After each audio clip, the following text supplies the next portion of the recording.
Hello again, everybody. This is Xinping. I know that when we left off last week, I said our next episode was going to be about the BGY strategy in Hong Kong.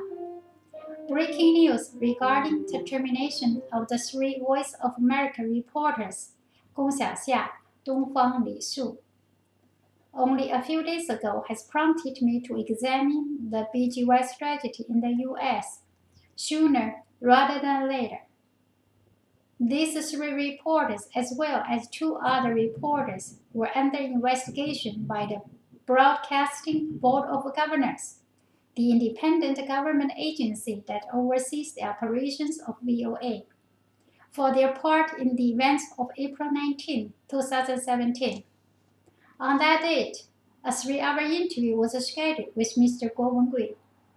The interview was abruptly cut short in 1 hour and 17 minutes. The precise moment Mr. gov't made allegations of corruption against Wang Qisan and other members of the Politburo Central Committee. The reason that VOA gave for the interruption of the broadcast was that the Chinese government demanded, since the allegations were unsubstantiated. Like that interview, the Broadcasting Board of Governors investigation was also cut short. The 3 reporters were fired before the investigation could be completed. On April 17, 2 days before the broadcast, Chinese government agents went to the U.S. Embassy in Beijing to pressure VOA. In turn, VOA's administration pressured Gong Xiaxia, the manager of VOA's Chinese language division. She decided to stay the course and proceed with the broadcast, citing that the broadcast was previously approved by higher management and it was already advertised. How can a foreign government dictate what is programmed on VOA? Minutes before the start of the broadcast, Mr. gov't received a phone call from China, warning him that the interview would be interrupted by an inside of VOA named Zhang Jing. Who is Zhang Jing? He is the managing editor of the East Asia and the Pacific division of VOA. According to Mr. Guo's sources, Zhang Jing is also part of the overseas silent force in the service of the Beijing government. Well, he has enough influence to kill the broadcast. Was he acting on his own? In VOA's 75 years history, this was the first time management pulled the plug on the broadcast.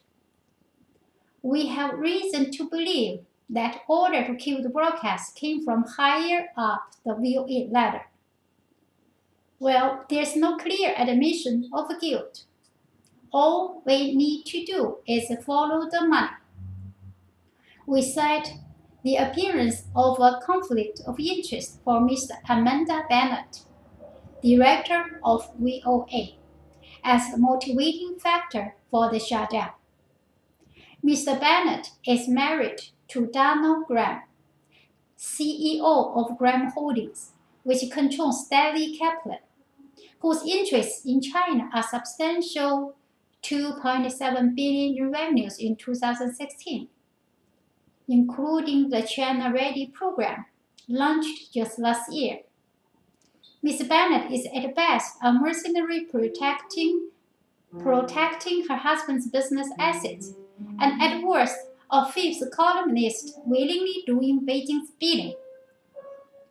This was evident in the apology repeatedly presented to Hainan Airlines after the broadcast, which went far beyond the standard disclaimer that the views presented were not necessarily those of VOA's management.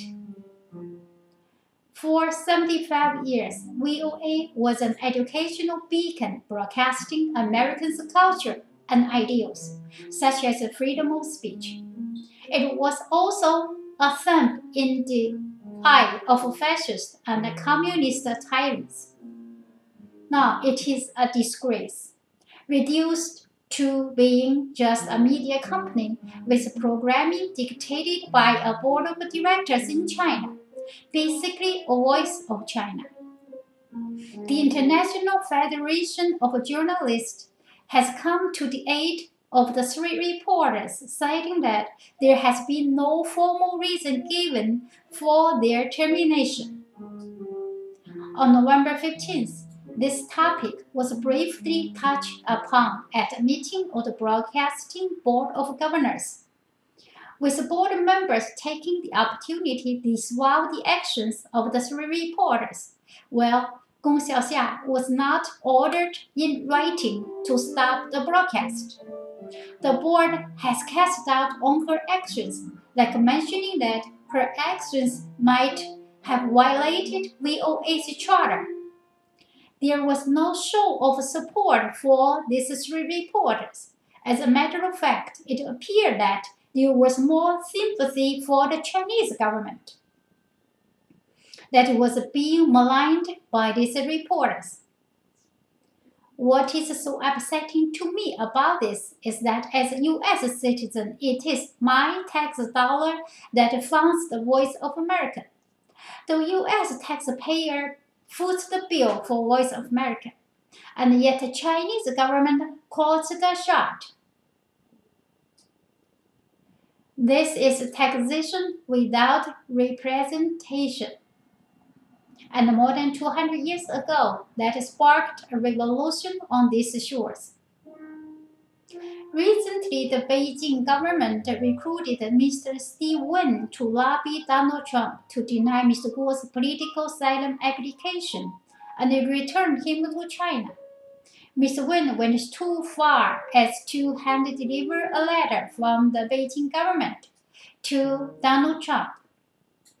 It was only when Attorney General Jeff Sessions interceded, threatening to resign if Mr. Guo was sent back to China, that President Trump relented. Once again, all we have to do is follow the money. And the line of dollars stretches from all the way from the United States to the Cortez Strip of Macau, where Mr. Wen operates the Wen Palace Casino and Resort. And to continue operating his casino, Mr. Wen will need to ensure that his operator's license stays in good standing with the Chinese government.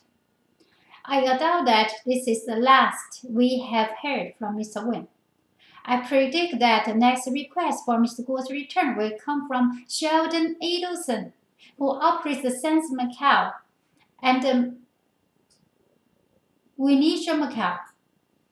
The pattern we see are American businessmen with substantial investments in China doing the bidding of the Chinese government to safeguard those investments. We'll stop here for today, but we'll be back again to look at Hudson Institute, Facebook, Twitter, and YouTube, and how all of them are being used by Beijing to put Mr. Guo in its crosshairs. Thank you so much. See you next time.